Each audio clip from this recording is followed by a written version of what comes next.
ಗುಜರಾತ್ನ ರಾಜ್ಕೋಟ್ನಲ್ಲಿ ಅಗ್ನಿ ಅವಘಡ ಸಂಭವಿಸ್ತಲ್ಲ. ಆ ವಿಚಾರಕ್ಕೆ ಸಂಬಂಧಪಟ್ಟಂತೆ ಡಿ.ಕೆ. ಶಿವಕುಮಾರ್ ಬೆಂಗಳೂರಿನಲ್ಲಿ ಈಗ ಒಂದು ಮಹತ್ವದ ಸೂಚನೆಯನ್ನು ಪಾಸ್ ಮಾಡಿದ್ದಾರೆ. ರಾಜ್ಕೋಟ್ ಗೇಮ್ ಝೋನ್ ದುರಂತದ ಹಿನ್ನೆಲೆಯಲ್ಲಿ ಎಚ್ಚರವನ್ನು ವಹಿಸಿ ಅಂತೇಳಿ ಬಿಬಿಎಂಪಿಗೆ ಡಿಸಿಎಂ ಮತ್ತು ಬೆಂಗಳೂರಿನ ಉಸ್ತುವಾರಿ ಸಚಿವರು ಆಗಿರುವಂತಹ ನಗರಾಭಿವೃದ್ಧಿ ಸಚಿವರು ಆಗಿರುವಂತಹ ಡಿ.ಕೆ. ಶಿವಕುಮಾರ್ ಅವರು ಪತ್ರವನ್ನು ಬರೆದಿರುವಂತಹದ್ದು. ಅಲರ್ಟ್ ಆಗಿರಿ ಅಂಥೇಳಿ ಪತ್ರವನ್ನು ಬರೆದಿದ್ದಾರೆ.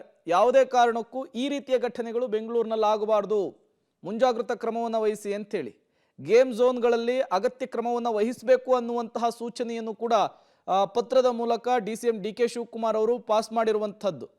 ಈ ಮಾಲ್ಗಳಲ್ಲಿ ಗೇಮಿಂಗ್ ಝೋನ್ಗಳಲ್ಲಿ ಅಗತ್ಯ ಕ್ರಮಗಳನ್ನು ತೆಗೆದುಕೊಂಡಿದ್ದಾರಾ, ಫಸ್ಟ್ ಪರಿಶೀಲನೆ ಮಾಡಿ ಪರಿಶೀಲಿಸಿ ವರದಿಯನ್ನು ನಾನು ಕೊಡಬೇಕು ಅಂಥೇಳಿ ಡಿ.ಕೆ. ಶಿವಕುಮಾರ್ ಮಹತ್ವದ ಸೂಚನೆಯನ್ನು ಪಾಸ್ ಮಾಡಿದ್ದಾರೆ ಬಿಬಿಎಂಪಿಯ ಕಮಿಷನರ್ ಅವರಿಗೆ. ರಾಜ್ಕೋಟ್ ಗೇಮ್ ಝೋನ್ನಲ್ಲಿ ದುರಂತ ಆಯಿತು, ಮಕ್ಕಳು ಸೇರಿದಂತೆ 25ಕ್ಕೂ ಹೆಚ್ಚು ಜನ ಸಾವನ್ನಪ್ಪಿದ್ರು. ಈ ವಿಚಾರದಿಂದ ಈಗ ಡಿ.ಕೆ. ಶಿವಕುಮಾರ್ ಅಲರ್ಟ್ ಆಗಿರುವಂಥದ್ದು.